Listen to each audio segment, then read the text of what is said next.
ഒരു 6 വർഷങ്ങൾക്ക് മുന്നേ ഞങ്ങളുടെ അയൽവാസിയായിട്ട് ഒരു ചെറിയ വീട്ടിൽ താമസിക്കാൻ ഒരു ചേച്ചിയും അവരുടെ ഹസ്ബൻഡും ചെറിയൊരു കുട്ടിയും കൂടെ വന്നിട്ടുണ്ടായിരുന്നു. അവർ നമ്മുടെ വീട്ടിലേക്ക് ആദ്യമായിട്ട് വന്ന സമയത്ത് അവർ കൊണ്ടുവന്ന സാധനമാണ് കേട്ടോ ഇത്. ഈ സാധനം ആദ്യമായിട്ടും അവസാനമായിട്ടും കഴിച്ചു തന്നാണ്. പിന്നെ അന്ന് വലിയ ടേസ്റ്റിന്റെ ഐഡിയ ഒന്നും ഇല്ലാത്തത് കൊണ്ട് അത് അങ്ങനെ അങ്ങോട്ട് വിട്ടു.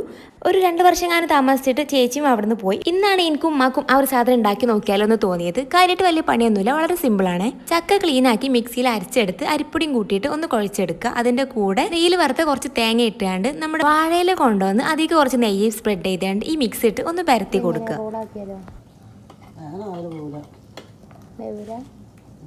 മോഡൽ മാറ്റണം എന്ന് വെച്ചിട്ടാണ്, റിസ്ക് ആണെങ്കിൽ വേണം. പിന്നെ കാര്യമായിട്ടൊന്നുമില്ല, ജസ്റ്റ് ഇഡലി പാത്രത്തിൽ ആവി ഏറ്റിയെടുക്കുക. സാധനം ഉണ്ടല്ലോ എനിക്ക് ഭയങ്കര ഇഷ്ടമായി. ഇങ്ങനത്തെ സാധനങ്ങളൊന്നും ഞാൻ അങ്ങനെ കഴിച്ചു നോക്കാത്തതാണ്, പക്ഷെ കഴിച്ചു നോക്കിയപ്പോൾ എനിക്ക് ഇഷ്ടമായിട്ടോ. ഇത് നമ്മൾ ചക്ക ഭയങ്കര മധുരമായതുകൊണ്ട് വേറെ എക്സ്ട്രാ മധുരം ഒന്നും ഇട്ടിട്ടുണ്ടായിരുന്നില്ല. വല്ല ഇലയിടാന്നൊക്കെ പേരിടേണ്ടി വരും, എന്താ പേരെന്നൊന്നും എനിക്കറിയില്ല.